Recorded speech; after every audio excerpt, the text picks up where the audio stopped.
the hand. Right. Yeah. So, Maybe it's a mistake. yeah. Romeo, can you please unraise your hand?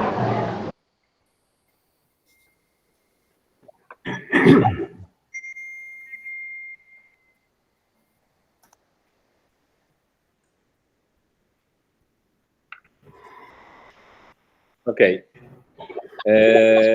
Welcome to this fourth session of the seminar on virtual reality for students. This is a seminar framed in the European Erasmus Plus project titled Education for Technology Literacy Inclusion.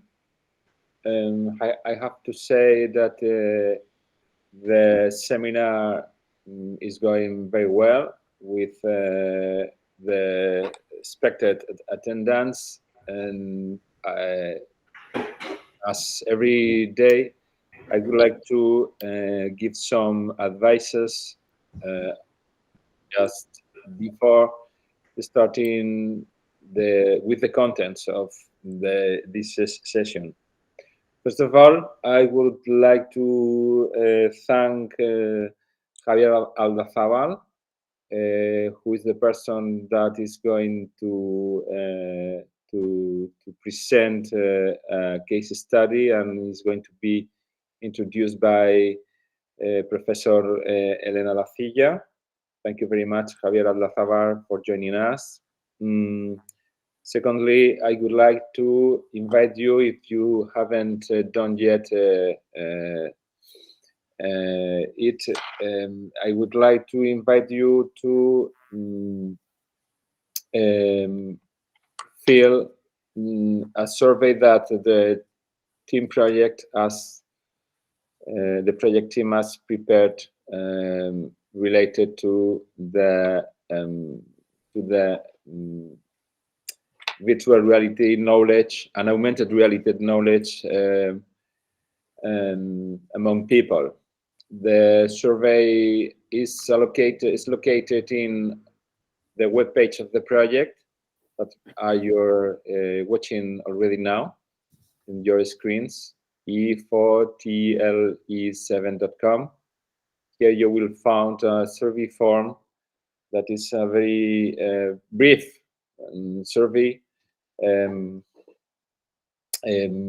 on virtual reality and augmented reality. There are only, I think, almost 30 questions, very brief, and you will find the survey written in 3 idioms: Spanish, Portuguese, and English, that are the 3 official idioms of the project.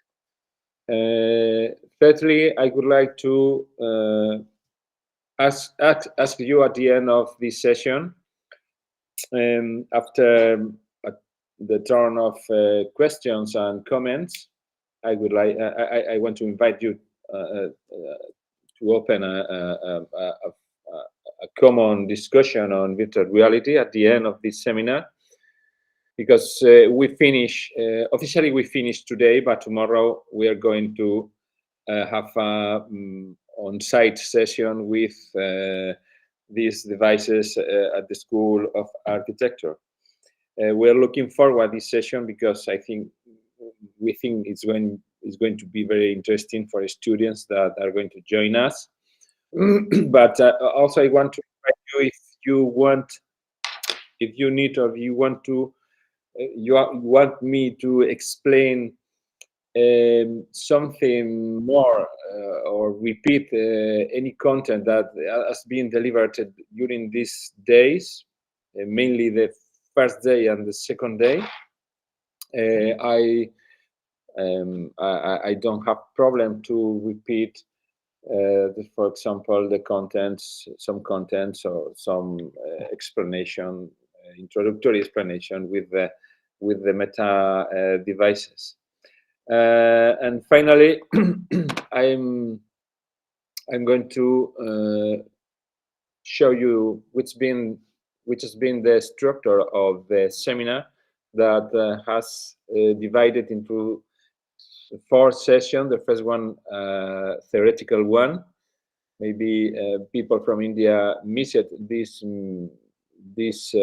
session because unfortunately we couldn't schedule this session earlier for Indian people.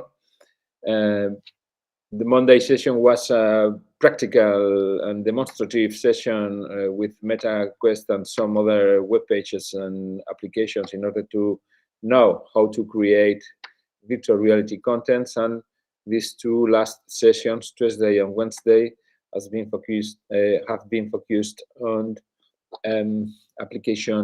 university application cases. So it's a pleasure to me to introduce Javier Aldazabal by Elena Lacilla, and I give the floor to them in order to start with this last session. Thank you very much. Thank you, Asier, and thank you, Javier, for being here with us, for collaborating in this course about virtual reality online. Javier is professor in charge of innovation and new technologies at the University's School of Engineering in Tecnon of the University of Navarre. He adapts spaces and achieves resources for implementing virtual reality in his school. Thank you very much, Javier, and you have the word. Okay, thank you very much. Let's see screen. You can see the presentation? Yes. Okay. So I will start showing you what we have done at the School of Engineering here in San Sebastian at the University of Navarra, applying virtual reality techniques, let's say, for improving the proficiency of nurses in the hospital, in the hospital here of San Sebastian. Okay, so first of all, the interesting part of this is that nurses are very important, of course, as everyone knows. And they need to have a theoretical knowledge and, of course, practical skills to be able to help on surgeries. So in many cases, it's not possible to educate them properly. They need time. They can only focus on certain surgeries. And virtual reality is a good way for trying to teach them or to show them how to prepare or how to proceed on different surgeries in a safe environment. Okay, the virtual reality become very popular during the pandemic, due to the pandemic, but now it's becoming a very interesting, a very promising techniques for doing that. So what we have done is in the Hospital Donostia, the hospital here in San Sebastian, training different nurses, okay, different group of nurses, to see how they can improve their abilities using these virtual reality techniques. Okay, the objectives is to determine if it's effective or not, the use of this virtual reality experience for the nurses. Okay, then of course it's very interesting that the people that it's taking these courses or doing these trainings, they have to be happy with them. So we prepare some questionnaires for the people who take part on this research to see if it's interesting and it's fun and it's a pleasant experience. Okay, and of course it's interesting also to see if it's possible to introduce in the undergraduate students courses taking into account the virtual reality. Okay, so the simulation that we have done, it's a virtual reality simulator based on Unity, and is developed by Kauka, that is a company that used to develop this kind of software here in San Sebastian. So we have 2 scenarios. Okay, the first one is to set up the operation table, and you have to take all the instruments and put them in a certain order. Then you get familiarized with it. Okay, then you have the real-time surgery that consists, as you can see, in 46 tasks. And we divide in 2 different groups. You will see later what these groups are. Okay, 20 minutes long. It's experience, and finally we have the instruction. Well, we have two modules. The first one is the complete 20-minute surgery with an instructor. So they tell you, give me this tool, give me this other tool, and they show you with arrows where the tool is, and then you learn what you have to do in the surgery. And finally, we have the evaluation part, that it's the same surgery, but without any extra information. They ask you for certain tool, and you don't have any help. You have to know where the tool is, what tool is, and how you have to give it to the doctor. Okay, here we have an example, very quick. In this case, is the preparation of the table. This is the tool that you have to take. You have to put in the table, and you have to leave in that place. And later you will use it on the surgery. And this will be the surgery. Okay. They ask you for something. You have to give that tool to the doctor. You have to ask to the assistant for the harmonico. She's going to give you the harmonica, and then you have to give it to the like in a real procedure. You take it and you give it to the doctor. Okay. And that's the experience. And we have 2 groups. Okay, you can see 2 groups and 2 study groups. The participant groups, the nurses from the Hospital Donostia. They know what they do. They are graduated nurses. Okay.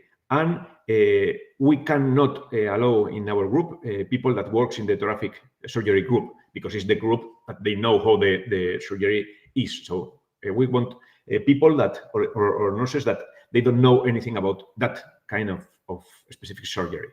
And then we have another participant group that are students, undergraduate students from the 3rd and the 4th year of the degree. Those 2 groups, and for each group, nurses and undergraduate students, we have the control group and the study group. Both cases, they have to set up the table in the formation modulus, okay? And the control group go straight forward from that mini training of just setting up the table. They go straight forward to the evaluation module. So they have to give those tools to the doctor without any help. And the study group is the same, but they complete a 10 minutes operation room simulator to get used how the software works, how everything works, and how the surgery is, because they have those clues and that help. And then, as in the other group and the control group, they go to the evaluation modulus. Okay, the procedure, we explain to the participants what it's the idea of this experience and what we want to get from this experience. Okay, then we get some general information like the age, the gender, if they are left-handed or right-handed, for trying to get some data for later. Okay, then the participants, we show them how they have to put their headsets on and how they have to place properly, okay, to avoid problems later. Okay, we continue. During all the simulation, during all the experience, we are recording the experience that they are going to have. Okay, then we upload in the server all the data obtained from the application. It's going to give you the time that it takes to perform certain tasks, the number of tasks, if they do it properly, or if they get wrong, or if they lose any step or things like that. Okay, those data, those points for the experience, if it's perfect, it will be 1,000 points, and if it's completely wrong, everything wrong, you take a long time, and you cannot give any proper tool, then you have 0 points. Okay, those data is loaded, and then we perform a couple of questionnaires. The first one is about the experience itself. So if they feel comfortable, if they have problems with the vision, blurry vision, or if they sweat, or if they get sick, or just to know if the experience was pleasant or not for the participants. And finally, a general quiz about the satisfaction of the experiment, not only on the physiological part, but if they agree, if they think they learn something, if it's too long, too short, or things like that. Okay. So we recorded the information as we told you. First, the information for everyone, general information, age, all those things. Then the data that we obtained from the simulations, and the questionnaire that we prepare about how they feel during the experience. Of course, if the experience is bad for everyone, it will not be never a success. If it's pleasant for everyone, it will be people would like to participate and to learn in that way. Okay, and for the students, for the undergraduate students, we also record extra information because we have some problems, but I'm not going to go in detail here because I think it's out of the scope of this talk. Okay, so the graduate nurses, 55 nurses, 50 girls, 5 boys, no left-handed, only 3 ambidextrous, but the rest of them right-handed. Sorry, 7 participants has experience with video games, something perhaps important because we are playing with the headsets. Okay, 29 in the control group, so set up the table and straightforward to the operation room, and 26 in the experiment group.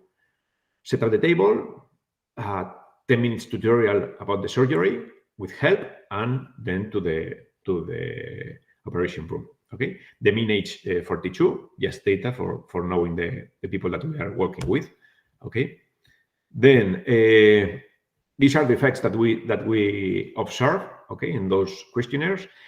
On the right hand, you can see the symptoms. First, the red one is the difficult focusing vision, blurred vision, sweating. You see that problems with vision are quite often, so 25 and 14. And on the left plot, what you have is the number of symptoms that they have. So 25 people has no symptoms, 17 blurry vision, blah, blah, blah, and things like that. Okay, so close to one half of the people has no problems, and the main difficulties are focusing and blur vision.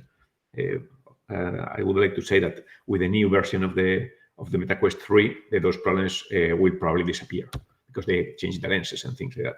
The scores that they have, okay, 477 is the mean of the score of all the participants. Only 4 gets more than 700, and all of them were from the study group, so they were trained previously. So it looks like the training can help people to reach to higher scores. Okay, and we found no relation with the gender, use of video games, or symptoms. So if you have a lot of symptoms, that is not related with the final score that you are going to take. Or if you play video games often, it's not going to give you more points in the final score. Okay. Here we have the scores that we obtained for different ages. Okay, so the first one is from below 35. The blue one with the best scores are between 35 and 41, and you can see that the third and the fourth quartiles, so from 41 to 47 and 47 to 59, are quite similar to the first one. Okay, here we have the task that they finish. Okay. And the mean score on different tasks. The horizontal axis corresponds to the tasks. And you can see that the only evaluation, the red ones are the control group, and formation plus evaluation are the experiments group. And in all cases, in all tasks, the blue scores are above the red ones. So if you have training, it's quite clear that all the tasks are performed better. Okay, with better scores. For the undergraduate students, what we do is 13 students, 11 were female and only 2 males. Okay, only 1 right-handed, so we have enough number of people for trying to get conclusions from that. Okay, 8 were in the 3rd year, and the other 5 in the 4th year. And 4 of them have experience with the operations rooms, okay, and 2 play video games, okay. 5 for the control group control group means setup table straightforward to the operation room, and 8 setup table, training, and operation room.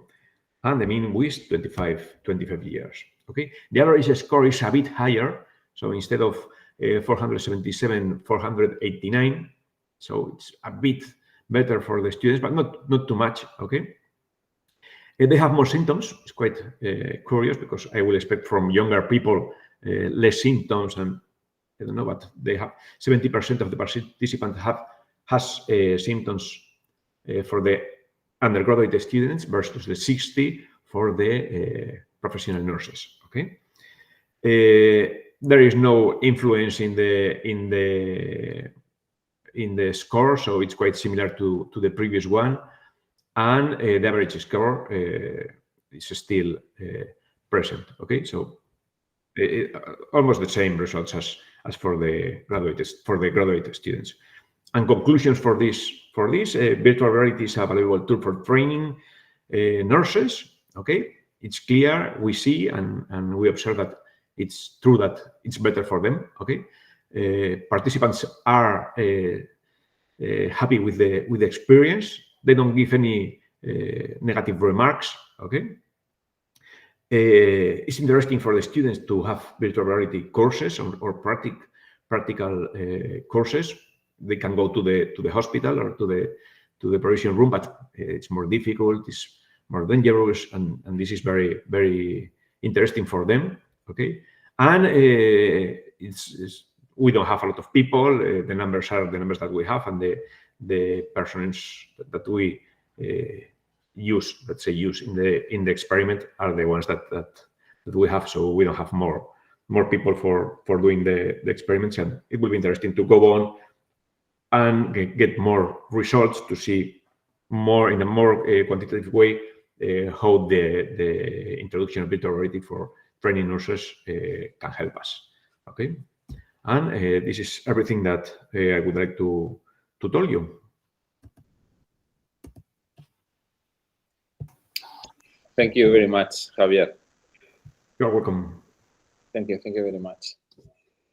I think Romeo has raised the hand again, and I don't know if he wants to participate, but I think it's turned to to questions or to comments.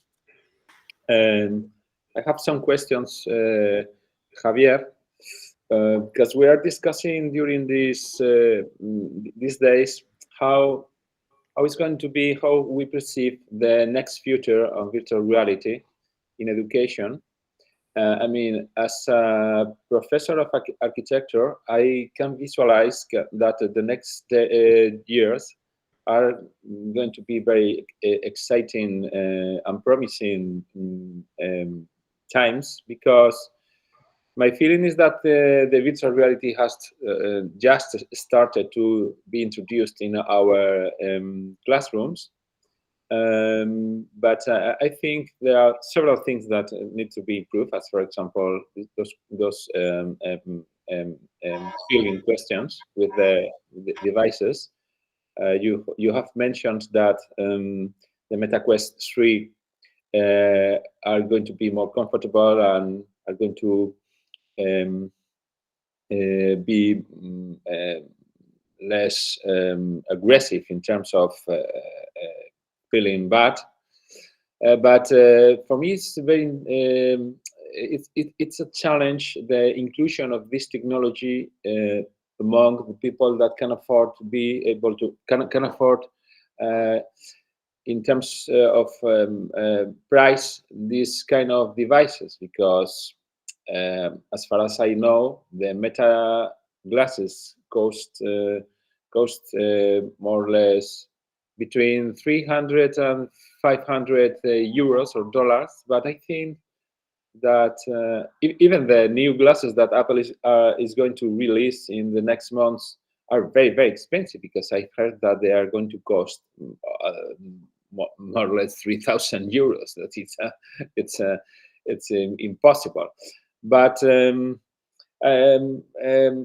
first of all, we need to push the companies to prepare or to give us options to get, in one hand, access to these devices, but in the other hand, I think that one of the challenges is how to create our own virtual environment, as we depend on people that are programmers on Unity, for example. And in relation to this, I want you to explain very briefly how has been your experience, if you know, if you've been involved.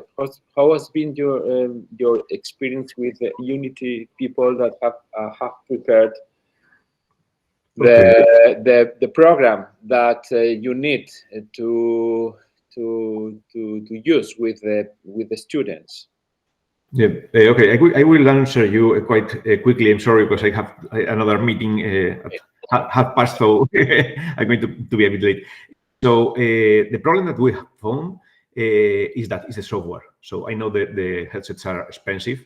Of course, the starting of this technology, so they will decrease the prices probably in a close future. Okay.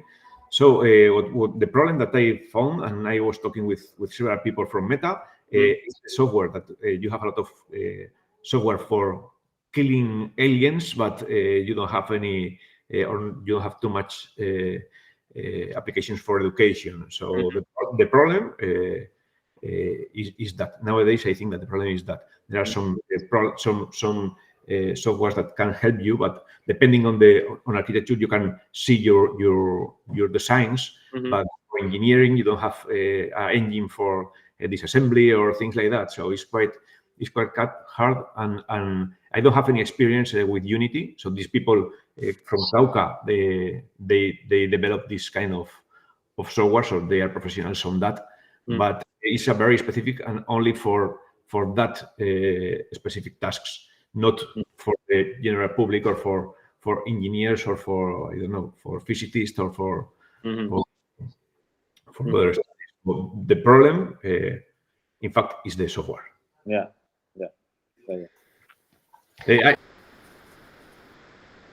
Okay, thank you very much, Javier. Thank you, Javier. And we need to meet personally in order to share more experiences on virtual reality. Thank you very much. Thank you. See you. Bye.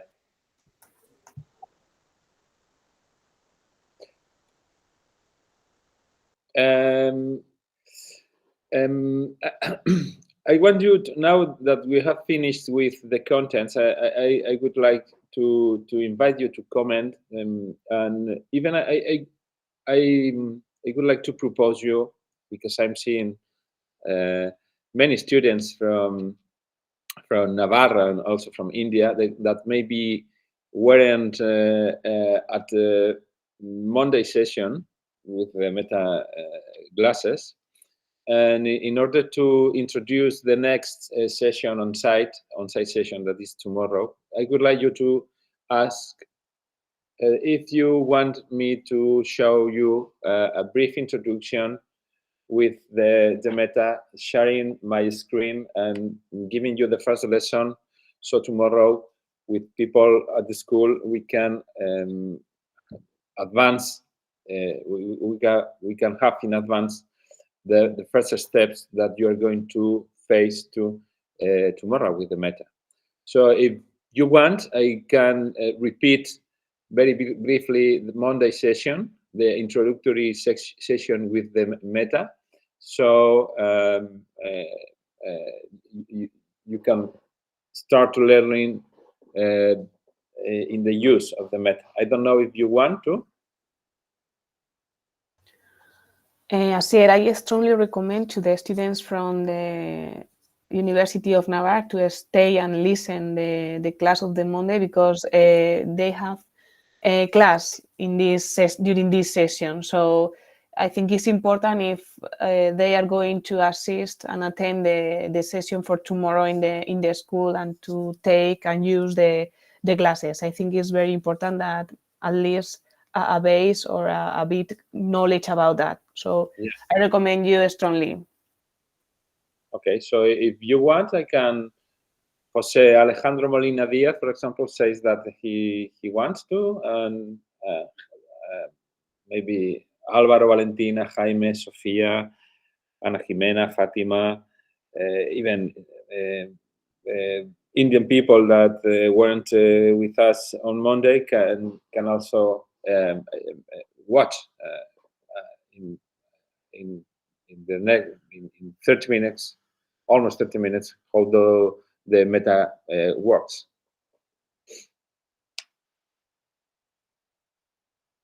So I can start. Okay. First of all, I don't know how many of you have experienced it with the Meta, but these glasses are very intuitive in use. You can find in every mall or market surface. They are spread all around the world. Even if you can afford these glasses, you can buy the cardboard ones that provided by Google that are very easy to get. But these glasses are very intuitive, and for those new generations that are grown up with games and technological devices are very, very easy, because these glasses in fact are like a game. All the things you can do are very similar to play with a game. The glasses are linked to joysticks that you are going to use with each hand. There's a left hand joystick and a right hand joystick, and you can switch the headset very easily on your head.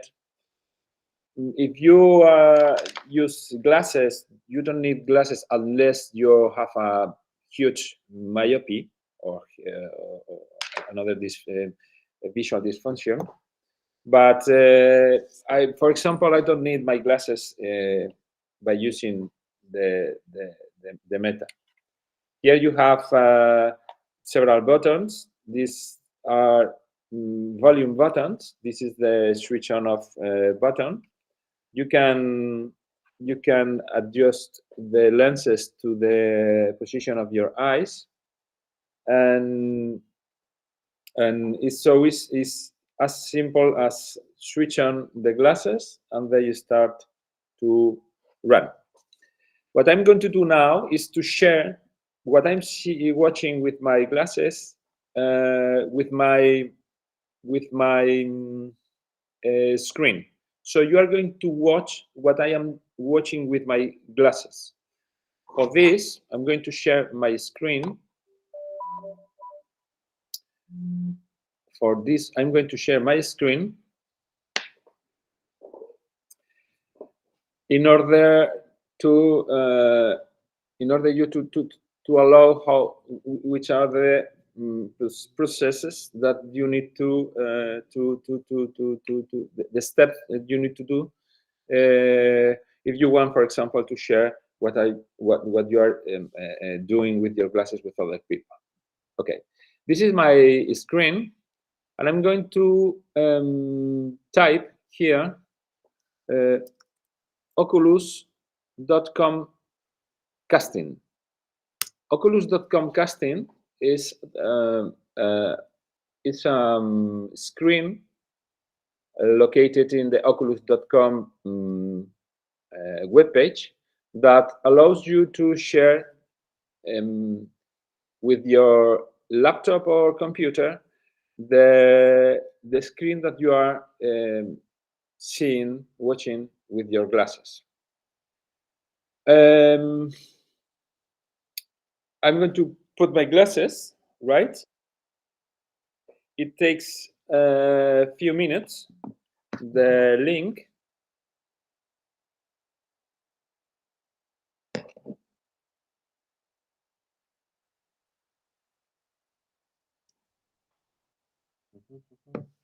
So I ask you for a few minutes. I need to pair the glasses with my computer. Okay.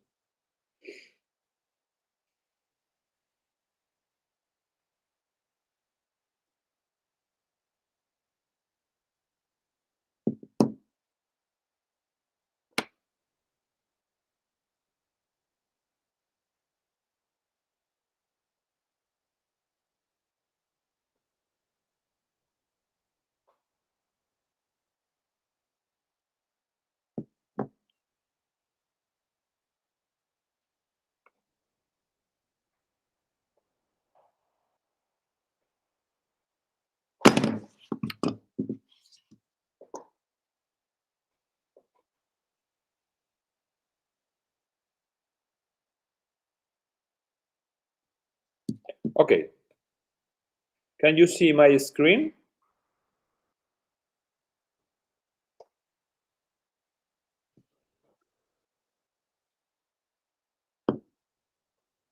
It's okay?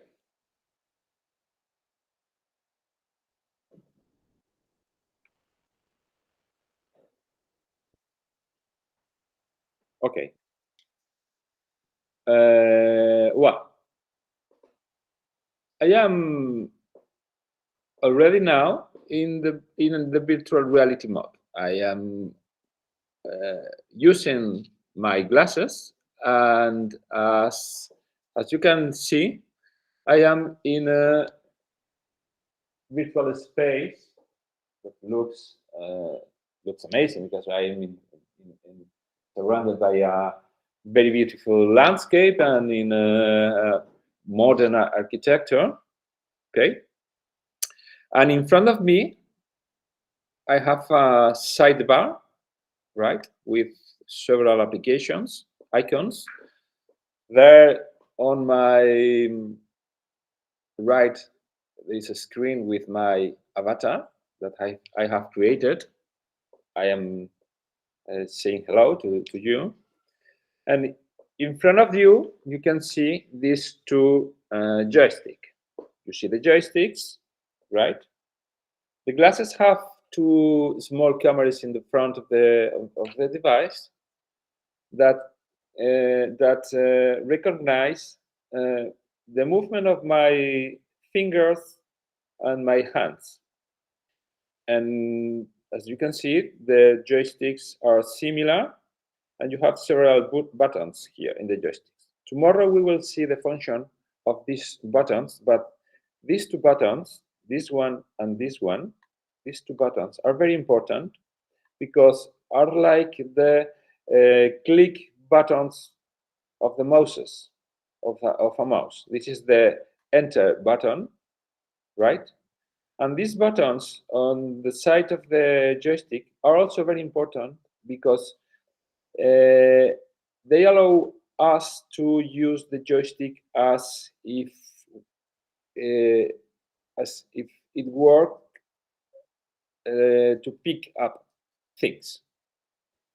When I press this side button, I can pick things from the virtual reality, keeping this button pressed.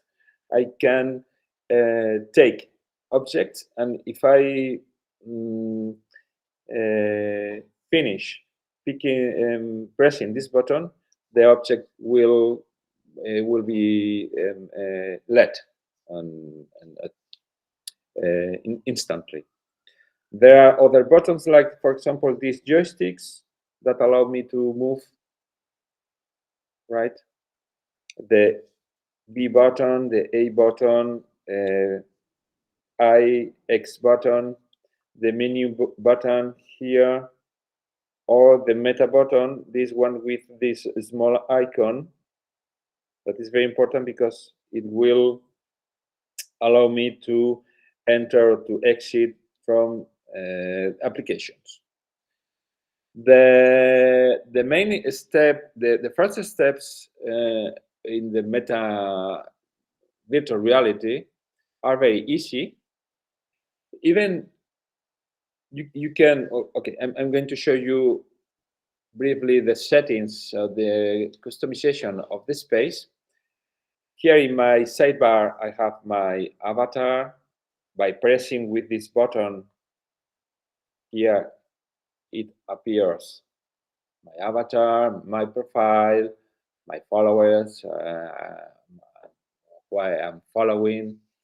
You can switch your account, etc.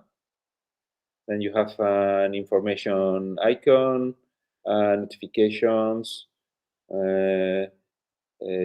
We can switch the distance of the sidebar. We can place the sidebar where we want, etc. For example, I am pressing this button. By pressing this button, I take this object, this sidebar, and I can put this sidebar where I want. By pressing this icon, the library icon, I access to this menu. This is the main menu. It's like the iPhone menu, for example, where you will find all the application and accesses to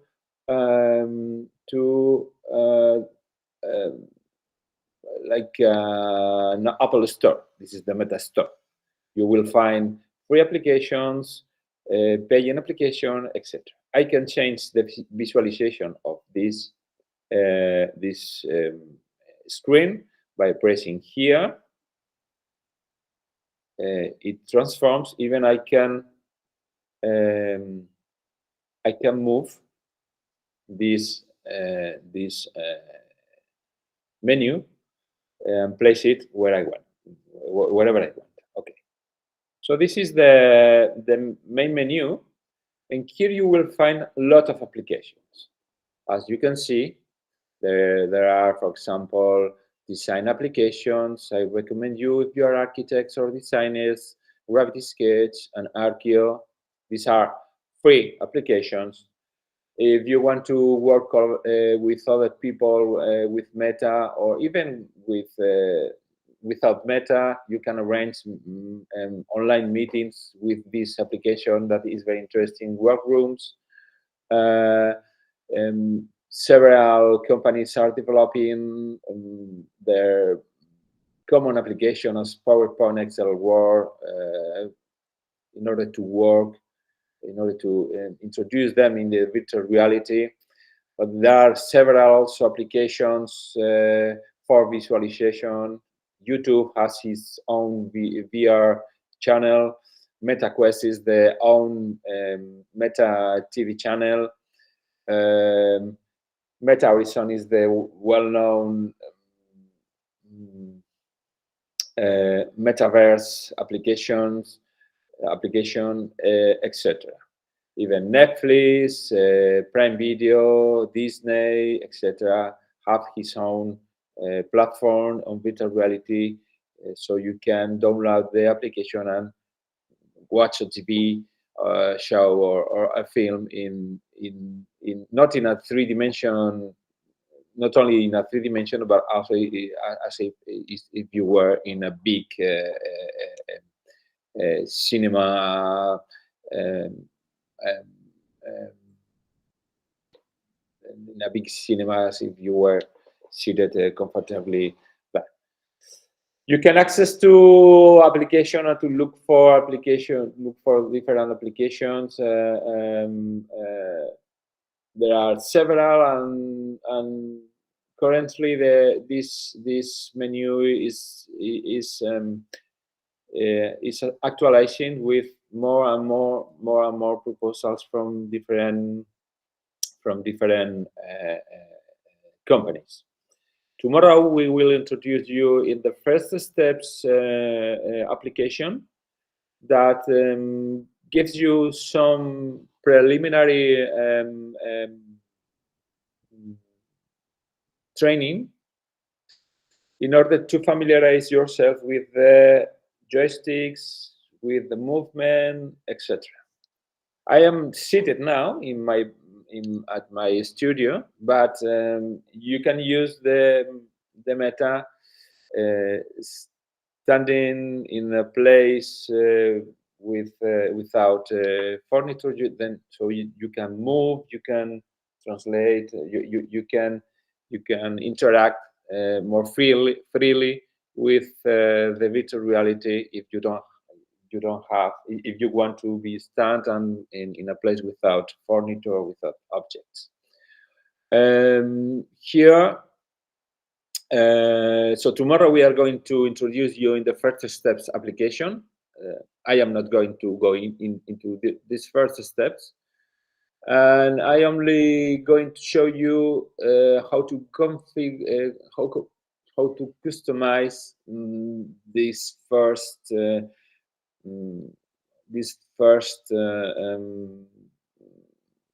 settings with your Meta. Here in the settings menu, you will find also several icons with the settings that you need to configure. Of course, you need an interesting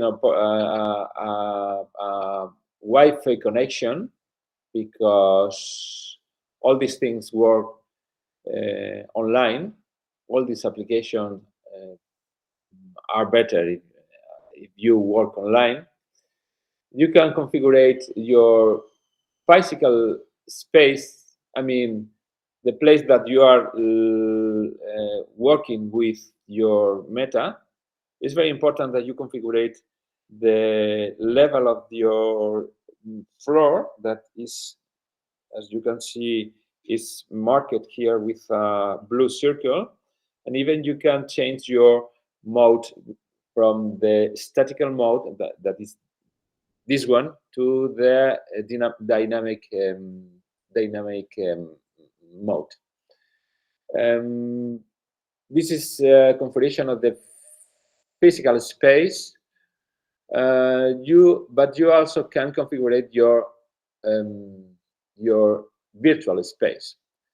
Meta provides you some free surroundings, some free context. I am in the Futurescape context, that is this one, but I can fastly change to another one. For example, this one is the storybook. It's a kind of comic or cartoon place, but I can change my context, and I can move to this another one.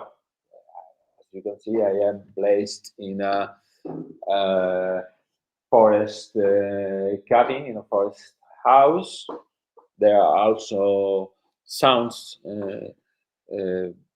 like, for example, birds that are singing. Even if you move to another one, maybe you listen to the wind, etc. Or this one, for example, the Cyber City. I am placed in a kind of Blade Runner city, future city, in a house with this kind of furniture. Even I can move myself, and I can place on. I can see them on this sofa, but I stay here now, and so you have several options to configure in order to configure the place you are starting to work with the Meta. There are other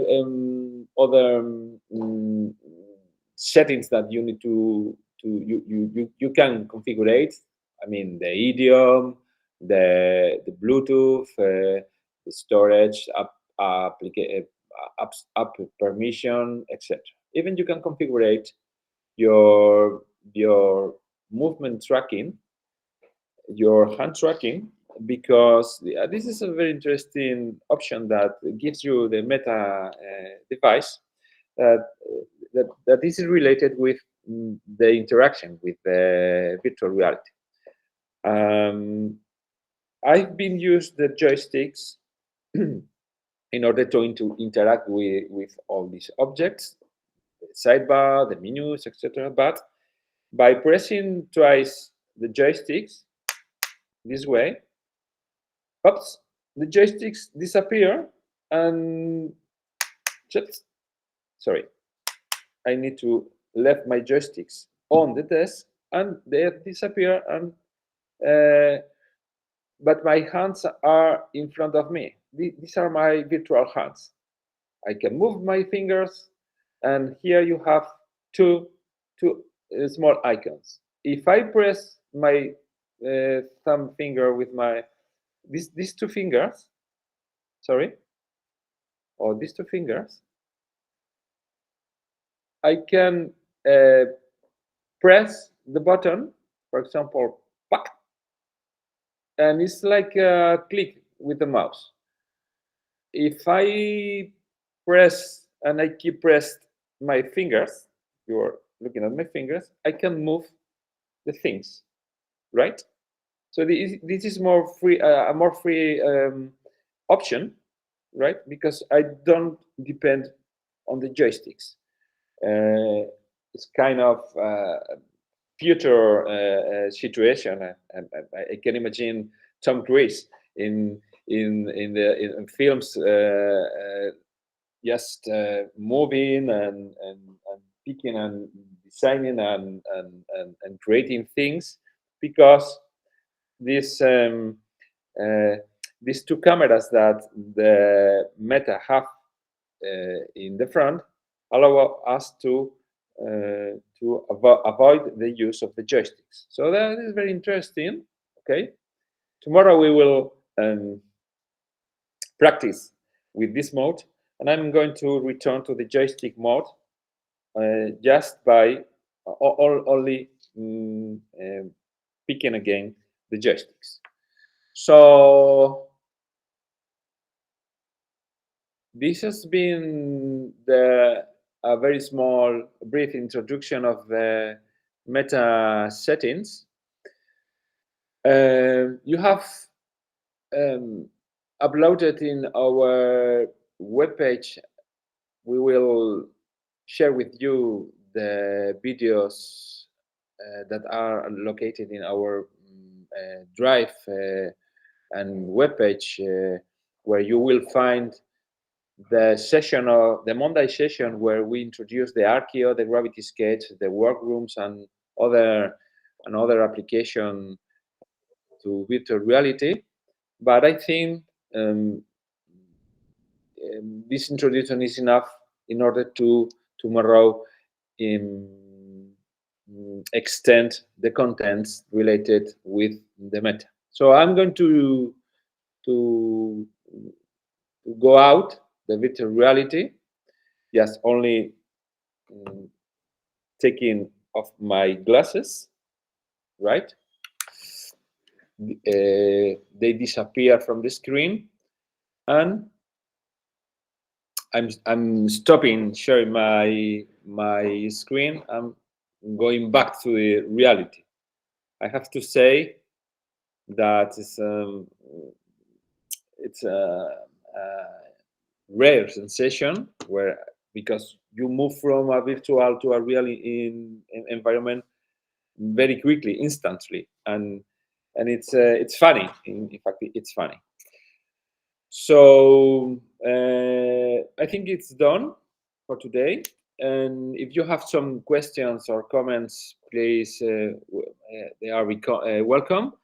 And if not, we can join tomorrow at more or less 10 o'clock in the morning at the School of Architecture at the workshop number 5.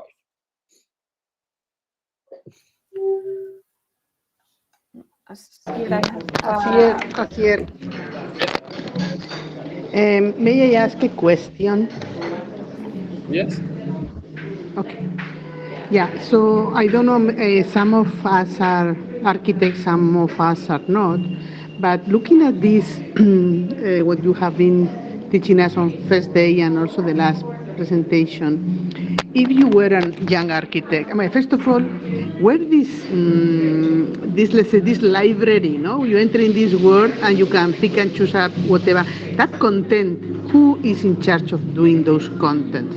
Are they specific companies? Are people working on that field? Do they get this through artificial intelligence, through pre-existing images? How does it work? I'm asking this question because I don't know, if I were an architect and I am 25 years old, I don't know if I would go to the traditional architecture or I would go and work doing the content, no, so that other people can benefit from my designs. I don't know if I made my question clear. Yeah. For example, um, as a professional, as an architect that has a practice, we are now Mm-hmm. starting to introduce the creation of virtual images, so the customers or the clients can access them. And there is this, so the clients can interact with your proposals. I think it's very easy because several programs, common programs as, for example, the SketchUp and V-Ray and other platforms that are very easy to get by paying, of course, but are very easy um, to learn how to use. Even I'm sure also for the new generations that are more intuitive and they have used across their career, along the career, these programs. These rendering and modeling programs are improving the possibilities, and they are now including the creation, the translation of a bidimensional render into a three-dimensional one in a very easy way. First thing. The second thing, platforms and programs and developers as Beam, Autodesk, SketchUp, the well-known CAD and modeling programs developers are including already now. If you search for Beam or SketchUp in the meta menu, you will find programs where you can visualize your SketchUp models, for example, or your Beam models. Are developing also their products for this headset, because they have realized that these are this model are the only one that is provided by the market, so they don't have any. I mean, they prefer to develop the programs for the Meta that develop a specific headset for their programs. So it's kind of it's the same that happened with the Apple and the iPhone 15 years ago. Apple provided the device, and those who wanted to grow up and to start with a promising market, starting to use the Unity programs, the modeling programs, the Unreal Engine programs, developing applications that you can get freely or paying from the Apple Store. So this is the same. I think all these programs are going to be very intuitive. I mean, you need at least a couple of weeks of intensive learning, but I think it's going to be very, very easy. I confess that I am a virtual freaky, and despite of my age, I try to be updated with all these new devices. So I invited people to at least to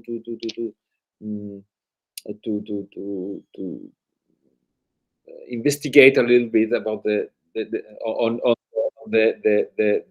how do you say, the developing of these new technologies. I think as an architects, we're going to continue using the pencil as we are using the wheel, and it was an invent that was created many millennials ago. But we are going to introduce in our practical and in our education in the next years this kind of technology.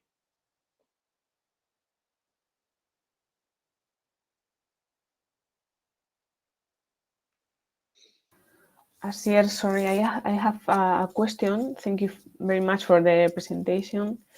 It's very useful for architects above all. And I have a question related to the current situation of the virtual reality for the architects. No? Which is the most efficiency or the most sophisticated task that the architect can achieve with the virtual reality?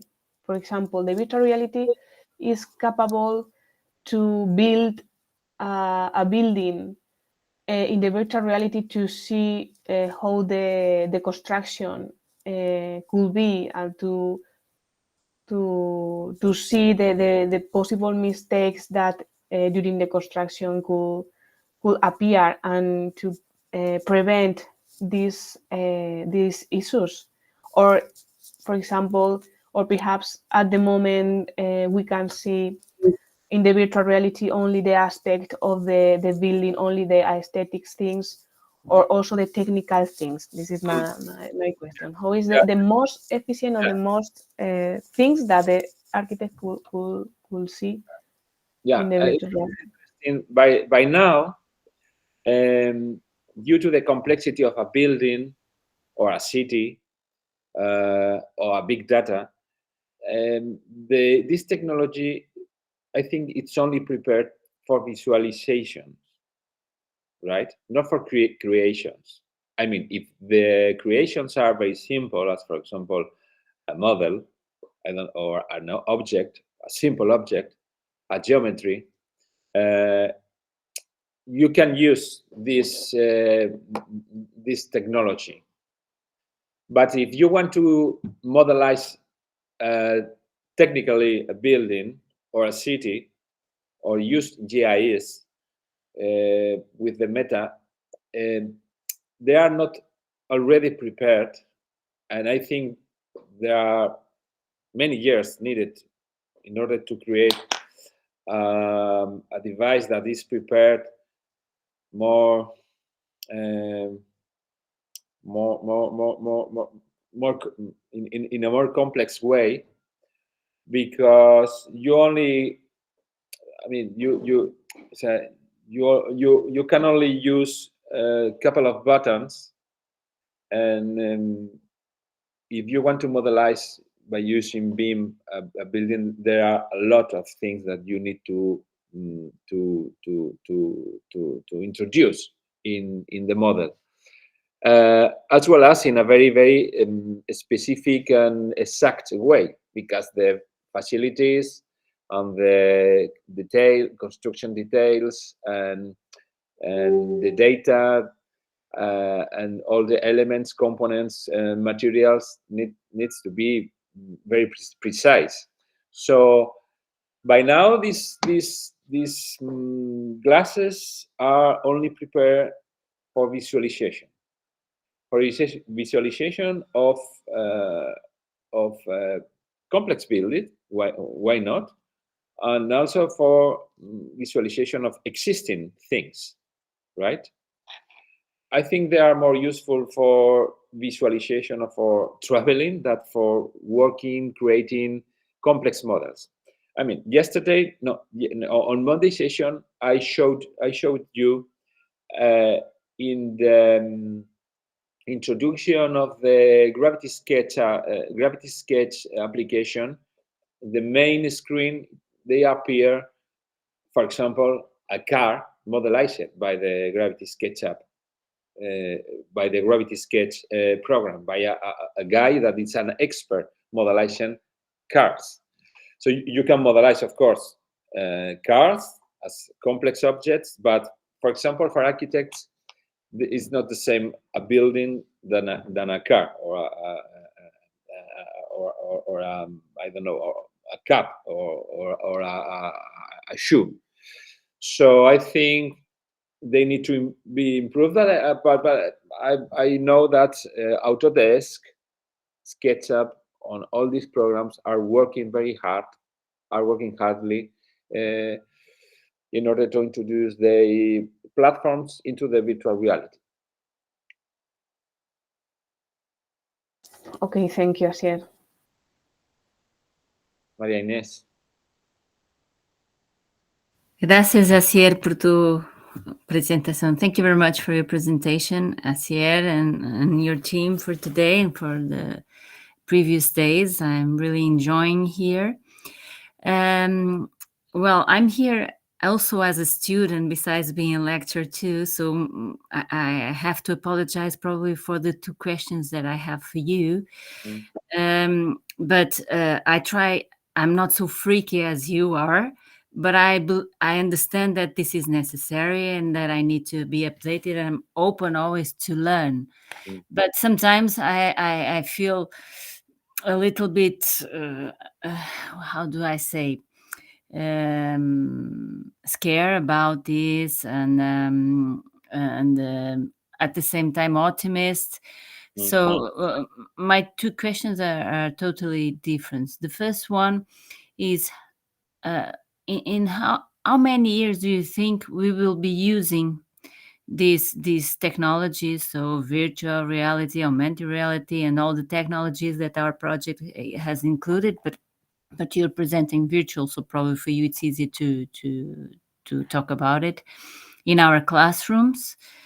And do you think we really need to use it because it's a way to motivate, it's a new strategy to motivate these nice young people that are here listening to us this morning or this afternoon, depending on the countries we are,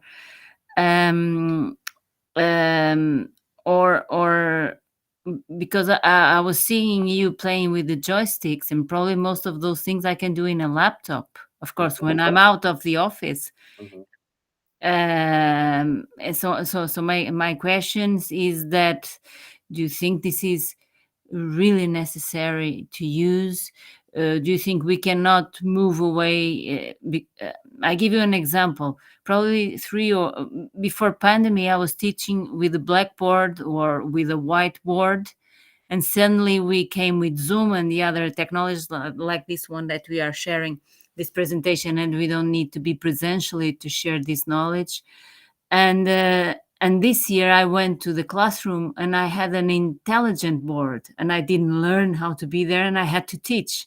So you should see the face of the students and my face trying to, I look like an actress in the classroom, not to show that I was not ready for that.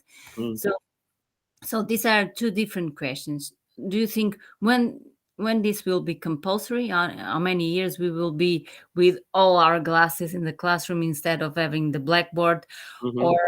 And I use different methodologies to teach. I'm not only exposing subjects. I use project in order we can see the examples, the theory, the practice. I go to the field with the students. They see the streets and they see the characteristics. You were speaking about the architecture. I'm not an architect, so I look like sometimes a sports teacher instead of being a management teacher. But this is show my students I'm motivated to motivate them to the knowledge, and I know they want to learn in a different way. So we have this generation gap here.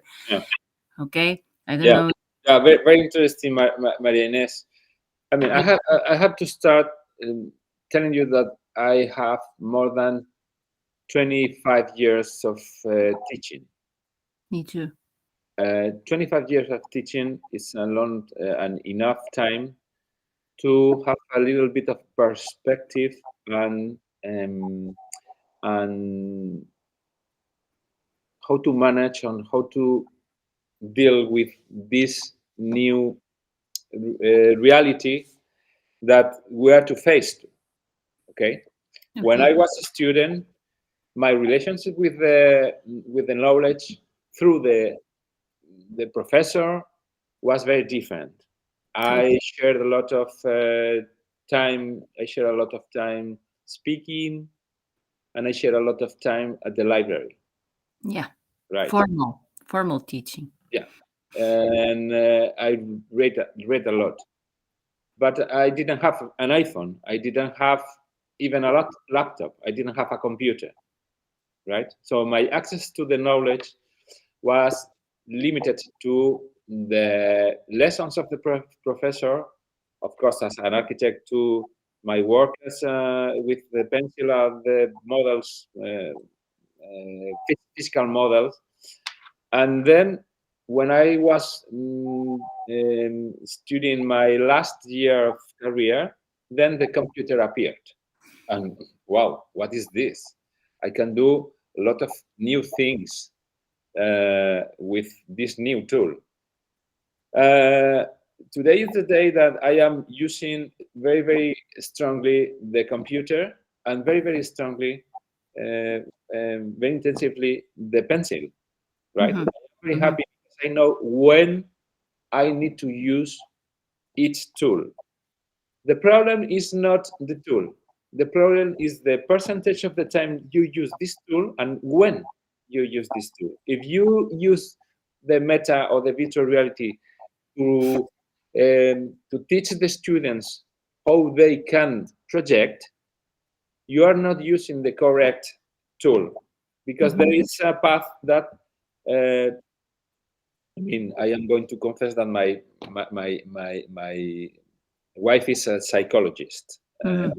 She is specializing in things as, for example, how the brain works and how the teenager brain is formed depending on the inputs the brain receives, right? But everything must be organized in terms of time and in terms of the tools we are using.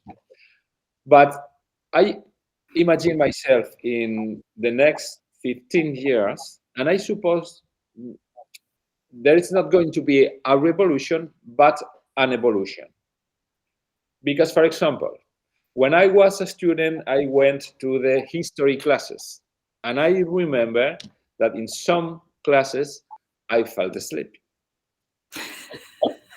because they were at 4 o'clock in the afternoon after a huge meal, and in a class without lights, and I was seated at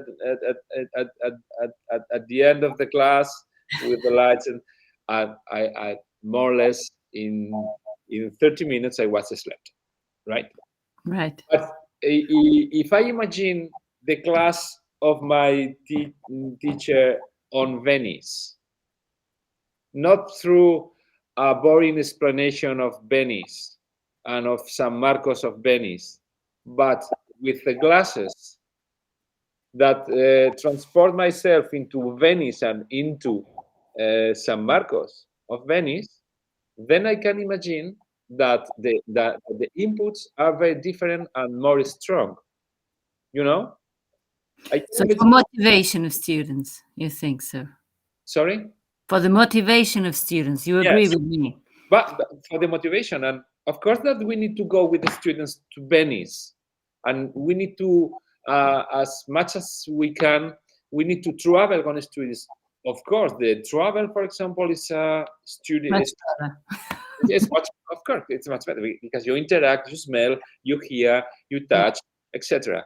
But if you can move every day in every weekly season of the history of art, for example, to Venice, to New York, to Tokyo, to I don't know, South Africa, etc., then you can move with your glasses from your classroom 15 minutes, and then after the experience, also have an explanation, a theoretical and normal explanation, but you have introduced in your practice as a teacher a new motivation.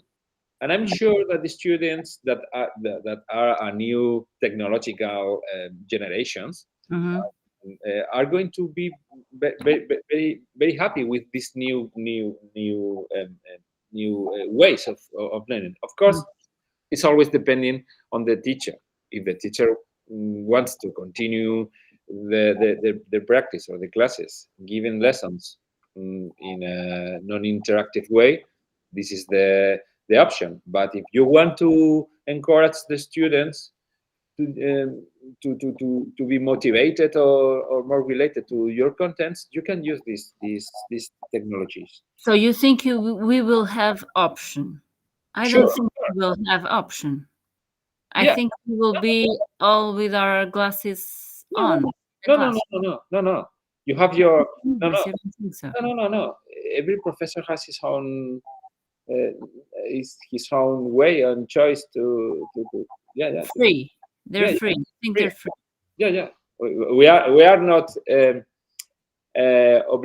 obliged to use these technologies. No, of course. That depends on each professor. Sure. Okay, thank you.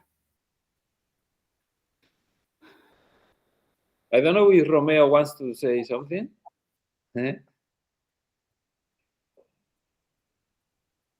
Well, very interesting. I think it's promising. I am very happy with this project because 1 year ago I didn't know nothing about. Well, okay, I mean, I am a digital freak, but I am happy because it has shown me that there are other ways, and even we are starting to introduce, thinking the way that we need to introduce, or we can introduce this technology in our practice. Yeah. Because I have both visions as a professor of architecture and as an architect with Office. What about you, students? What do you think about this? About learning with this? Are you still there, or are you sleeping behind the?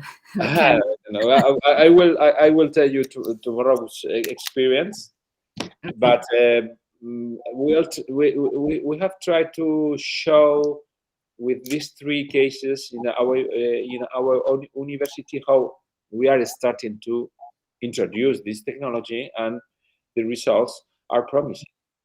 Okay, thank you.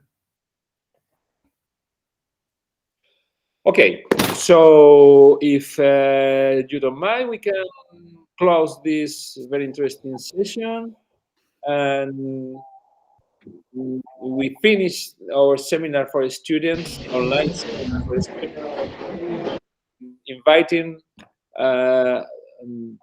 those who want to be tomorrow on site at the school at 10 o'clock to finish the seminar this week.